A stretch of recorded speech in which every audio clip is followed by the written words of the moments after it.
Hey guys, this is Avi from musicalengineering.net, and here's just a little bit of some composing and Logic Pro stuff.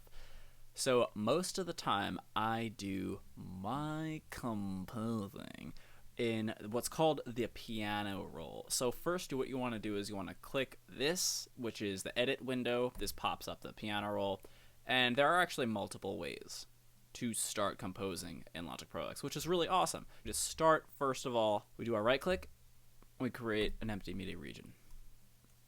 Now this is my preferred way to do it. There are other ways you can hit up musical typing like this, and what this does is this gives us like a little, you can actually use the keyboard to record into MIDI, which is really cool. It's just not my favorite. It's not the most intuitive way to do it. I would actually rather go in there and like do the things. Maybe for chord stuff, I rarely use it, but it is a really great tool to use if that's something that you would be more interested in, because you see how it's just very, very limited in scale. Like if you can go ZX and get more, but it's just not my favorite. But use it because it's awesome. So what you can do, you can use this normal track editor thing. This little window pops up. You can literally drag and drop all of the notes you want to put in.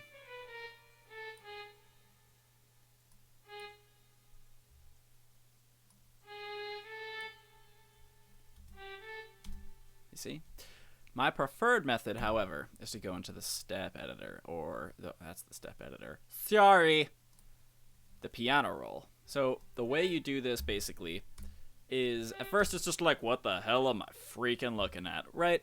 But what it actually is something super awesome. So you have this grid here, and this represents notes in time, and your vertical axis here are the actual notes themselves. You can see it starts at C1. Yeah, it's low. I'm using Romance strings right now just as an example because it goes through all of them. You could get like even a cello to sound as high as a violin in this program, but the key to getting this to sound good is to make it sound real. Like write a part that a real cello could play within the range of a cello, within the way it would either pluck, or you know what I mean? That way these strings and these virtual instruments actually have the best chance of fooling anybody who's listening to them, because they're being treated like the real instrument. And that's exactly how you should be treating this entire program and mixing in the box. You treat it as like it exists in the real world, like it exists in the analog world. So the first thing we're going to do, I'm just going to bring this guy up a little bit. This basically controls the horizontal spatial dimension. So you see how these horizontal boxes are getting wider and smaller? That is basically what I'm controlling here. Since these all exist in time, time is our x-axis and pitch is our y-axis. So when we go into here, so we have this. You know what? We'll make it. It's a half note now. That's awesome. So let's continue. So now we have two notes. Sweet. Very cool. So let's just build ourselves a little scale here. Let's go to F next. You can just keep creating. You can either do that, or what you can do is you can actually grab this way, hit Option, the Option key. You see that little plus bar came up. So now you have two. I'm just going to move this over where I want it. That's F sharp though. You can see in the yellow there it says F sharp 4. Now we want G, A, B, C. So let's listen to that.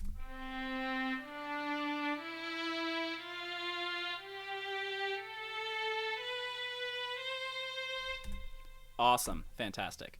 Now what we can do further is there's this little trick. If you take the very end, see how it was kind of a harsh dynamic? It was sort of more of a hard, like, dun, dun, you know? It's a very definitive start, but what you can do is if you actually increase the note length a little bit, it'll sound a little bit more like a hammer-on, like it's a softer attack on the next one. It gives it a little bit more of a musical feel. I'm going to do this for the rest of these, actually. And we're just going to build a little chord progression here out of this scale. So, that's, let's say, our top voice, let's say. We're just going up the scale. So let's start with a bass line. Cool. We're going to go with a kind of 2-to-1 sort of thing. For this is basically second species counterpoint, where you have 2 notes to every 1 note.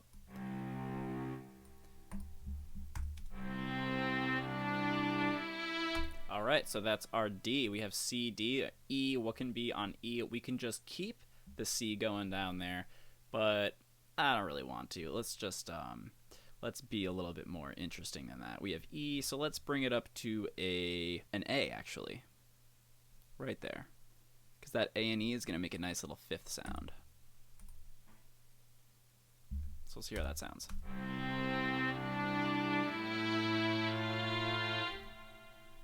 Now we're up to G. And I kind of want to get a G sound to go down, because that is moving up. And it's a nice little rule that you hear about in music school, that when you have a lift in the upper voices, it's nice to create contrary motion there.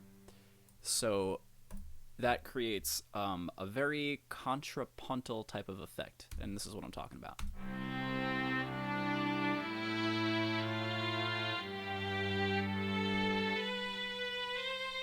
All right, so we have B, C on our next one. So what we're going to do is we're going to continue our G, and then go back down to the C to create a cadence.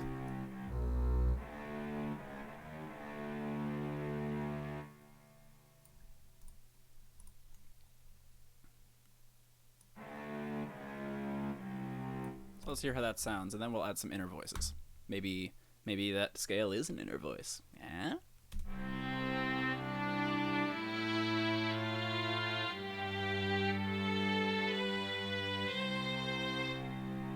Awesome. All right. I'm going to put that out like that. Basically, you can use this piano roll to write and compose for any virtual instrument that's out there. Like, I'll go over some of the other stuff that's out there and what kind of tools are here for you in Logic. And a lot of these tools are also present in GarageBand, which is free. The free version of Logic. So let's have a nice moving inner voice, which is something that never happens, which is amazing. So we have C, C. So let's get E. Let's make an E up here. And we'll bring a G down there. So now we'll have a nice full chord sound. We're going to have a moving inner voice and not static, but less moving other voices. So this is a 4-part harmony we're creating right now. Let's hear how that sounds. Okay, that sounds cool. Let me just finish this up for you real quick, just so you can see what these kind of harmonies look like.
Okay, guys, so here is the more or less final little progression I made. So this is what it looks like when you're creating, at least in this case, a four-part harmony. Now, if you're doing a real production, you can do it this way with just, like all the four parts in this MIDI region.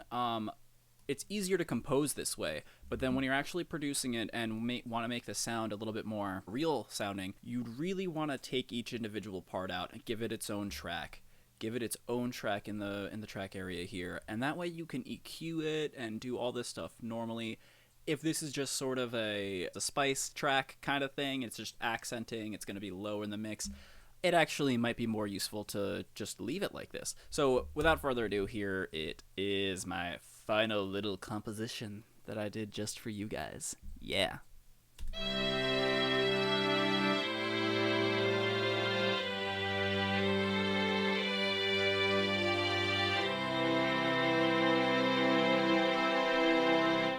So yeah, that was super tonal, but this is the kind of stuff that they would teach you in music class, and I thought it would be a good example to just show you what it's like to compose all this stuff. So this is what it looks like in here. Let's just do a quick little, so let's click on the library.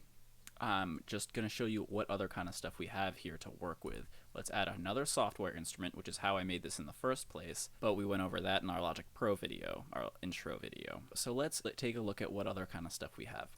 Now, they literally give us everything. It's amazing. Here's just like a cinematic thing. Ambient drones, melodic plot. Like, what does this even sound like? And you can tell, you can actually find out by either going to musical typing, which you can also do Command K for, which is a really nice little thing, or you can just start dragging all over here. That was intense, wasn't it?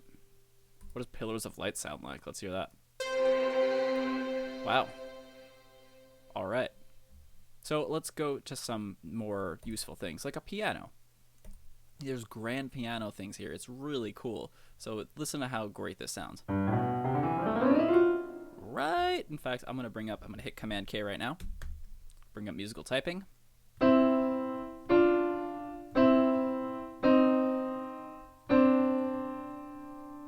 That sounds cool. Let's experiment a little bit further, shall we? They have guitar sounds. This is cool.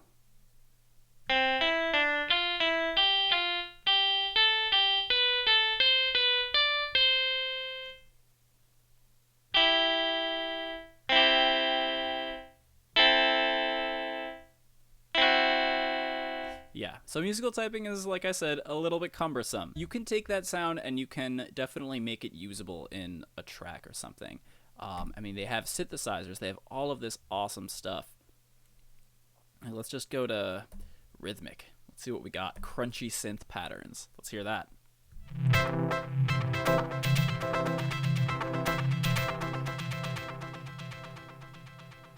That was crunchy, and that was definitely a pattern and definitely a synth.